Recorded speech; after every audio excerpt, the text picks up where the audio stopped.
നല്ല മഴയുള്ള ദിവസമായിരുന്നു കേട്ടോ. ചായക്ക് എന്നിട്ട് ഉണ്ടാക്കണമെന്ന് ആലോചിക്കേണ്ടി വന്നില്ല. നമ്മുടെ അമ്മമാരുടെ പഴയ രുചിയിലേക്ക് പോകാമെന്ന് വിചാരിച്ച് പറമ്പിലിറങ്ങി ഞാൻ കുറച്ച് ഇലച്ചീന്ത് ചീന്തി കൊണ്ട് നന്നായി തുടച്ചെടുത്തു.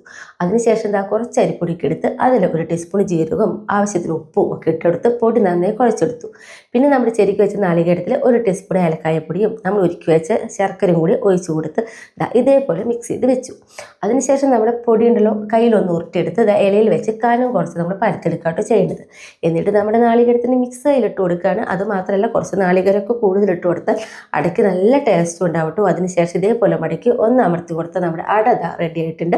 ഇനി നമുക്കുണ്ടല്ലോ തീയൊക്കെ കത്തിച്ച് നമ്മൾ അട ചൂടാനുള്ള ചട്ടി അടപ്പത്ത് കയറ്റി ചട്ടി ചൂടായി വന്നതിന് ശേഷമാണ് നമ്മളിത് അട വെച്ച് കൊടുക്കുന്നത് കേട്ടോ.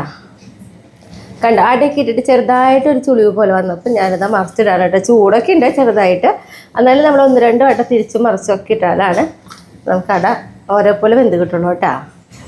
നമ്മൾ ഒന്ന് രണ്ട് വട്ടം അട തിരിച്ച് മറിച്ചൊക്കെ ഇട്ട് കൊടുത്തിട്ടുണ്ടായിരുന്നു കേട്ടോ. കണ്ടോ ഇതേപോലെ ഇലക്ക് വിട്ട് വരും. അപ്പോൾ നമുക്കിത് വേവ് റെഡി ആയിരുന്നാണ്. രണ്ട് സൈഡും ഇതേപോലെ ഇല വിട്ട് വന്നാൽ കേട്ടോ. അപ്പോൾ ഞാൻ ഈ സൈഡും കാട്ടിത്തരാം. കണ്ടോ അപ്പോൾ നമ്മുടെ അട വെന്തിട്ടുണ്ട്. ഇതാ അപ്പോൾ നമുക്കൊരു പ്ലേറ്റിലേക്ക് മാറ്റി കൊടുക്കാം. നല്ല ചൂടുണ്ട് കേട്ടോ. ഞാൻ കൈ കൊണ്ട് പെട്ടെന്ന് മറിച്ചിട്ട് നോക്കരിക്കും. ഇതേപോലെ ഒരു ചട്ടകൊക്കെ ഉപയോഗിച്ചിട്ട് മാറ്റി കൊടുത്തോളൂ കേട്ടോ. അടയൊക്കെ ചൂടാറി കഴിഞ്ഞപ്പോൾ നോക്കിയാൽ നമ്മുടെ ഇലയിൽ നിന്ന് നമ്മുടെ അട മാറ്റിയെടുക്കുകയാണ് കേട്ടോ.